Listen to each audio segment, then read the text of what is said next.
দাস, উত্তর পূর্ব ভারত কেন্দ্রীয় হিন্দু মিলন মন্দিরের সদস্য। প্রতি বছর ত্রিশূল পূর্ণিমার পিছত, ত্রিশূল পূর্ণিমা পৌষ মাহত যেটো পূর্ণিমা হয় এইটো ত্রিশূল পূর্ণিমা। ত্রিশূল পূর্ণিমার পিছত মাঘী পূর্ণিমার ভিতৰত আমাৰ নগাঁও মৰিগাঁও জিলাত প্ৰতিটো মন্দিৰত বাৰ্ষিক অনুষ্ঠান অনুষ্ঠিত হয়। যোৱা 4 তাৰিখে আমাৰ নগাঁও মন্দিৰত অনুষ্ঠিত হৈছে, 5 তাৰিখে সৰসাবাৰীত অনুষ্ঠিত হৈছে।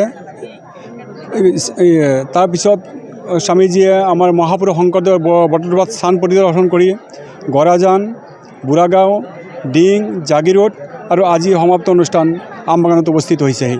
স্বামীজীয়ে 1200 বছৰমান সন্ন্যাসী, সৰ্বত্যাগী সন্ন্যাসী, যিজন সন্ন্যাসীয়ে সৰ্বত ত্যাগ কৰি মাটি বাৰী আত্মীয় স্বজন সবকে ত্যাগ কৰি, আনকি পিতৃ মাতৃ দিয়া নামটোও ত্যাগ কৰি সন্ন্যাসী হৈ একমাত্ৰ জগতৰ কল্যাণৰ কাৰণে ঘূৰি ফুৰে। আজি আমবাগান ইয়াত উপস্থিত হৈছে। সন্ধিয়া বৈদিক যজ্ঞ কৰিব, যিটো যজ্ঞই সমগ্ৰ আমবাগান অঞ্চলত যাতে মানুহৰ কল্যাণ হয়, তেওঁলোকে সেই কল্যাণৰ চিন্তা কৰে কৰি আজি বৈদিক দেখা গৈছে সুন্দৰ এক শোভাযাত্ৰা উলিয়াইছে। হয় হয়, কি ক'ব? এটা ধৰ্মীয় অনুষ্ঠান আছে, পৰম্পৰা যে আমাৰ জলবৰা বুলি এটা অনুষ্ঠান আছে, তাতে শোভাযাত্ৰা হ'বই লাগে। সেই শোভাযাত্ৰাও ইয়াত অনুষ্ঠিত হৈছে।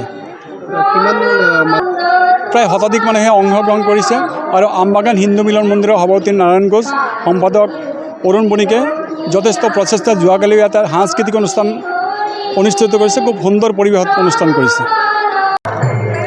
আমি সাংবাদিক বন্ধুসকলক আমাৰ এই বাৰ্ষিক উৎসৱত স্বাগতম জনাইছোঁ, অভিনন্দন জনাইছোঁ। আজি গোটেই দিনব্যাপী কাৰ্যসূচীৰে আমবাগান হিন্দু মিলন মন্দিৰত ভাৰত সেৱাশ্ৰম সংঘৰ বাৰ্ষিক উৎসৱ উদযাপিত হৈছে। শ্ৰীমৎ স্বামী সাধনানন্দজী মহাৰাজ আজি আমাৰ এই অনুষ্ঠানত শতাধিক দীক্ষাৰ্থীক দীক্ষা প্ৰদান কৰিছে আৰু আজি আমাৰ এই অনুষ্ঠানত মহাভোগ প্ৰসাদ বিতৰণ, তাৰ লগতে হিন্দু ধৰ্মীয় সভা অনুষ্ঠিত হ'ব। তাত প্ৰবচন ৰাখিব স্বামীজী সাধনানন্দজী মহাৰাজে। তাৰ পাছত সকলোৰে শান্তি কামনা কৰি শান্তি যজ্ঞ অনুষ্ঠিত হ'ব সন্ধিয়াত, বৈদিক শান্তি যজ্ঞ। আপোনালোক সকলোৱে এই অনুষ্ঠানত অহাৰ কাৰণে অভিনন্দন জনাইছোঁ আৰু আশা কৰিছোঁ যে যিখিনি কাৰ্যসূচী আমাৰ হাতত আছে সকলোৱে সহযোগ কৰি সাফল্যমণ্ডিত কৰিব। ধন্যবাদ। শোভাযাত্ৰা ওলাইছোঁ জল ভৰাৰ কাৰণে।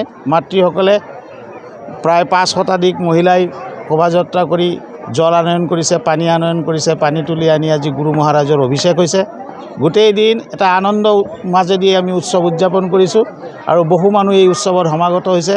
আমি সকলোকেই আন্তৰিকভাৱে স্বাগতম জনাইছোঁ। ৰাইজক আমি এই ক'ব খোজোঁ যে ভাৰত সেৱাশ্ৰমৰ সংঘৰ প্ৰতিষ্ঠাতা আচাৰ্য প্ৰণৱানন্দজী মহাৰাজ, তেখেতৰ জীৱনৰ মূল লক্ষ্যই আছিল, তেখেতৰ আদৰ্শই আছিল ছিন্ন ভিন্ন হিন্দু সমাজক একত্ৰিত কৰা আৰু সনাতন হিন্দু ধৰ্মাৱলম্বীসকলৰ মাজত বিভেদ পাহৰি সকলোৱে একত্ৰিত হৈ আমাৰ প্ৰাচীন ধাৰাক অব্যাহত ৰাখি সুন্দৰ সমাজ গঠন কৰা, জাতি গঠন কৰা, ৰাষ্ট্ৰ নিৰ্মাণ কৰা।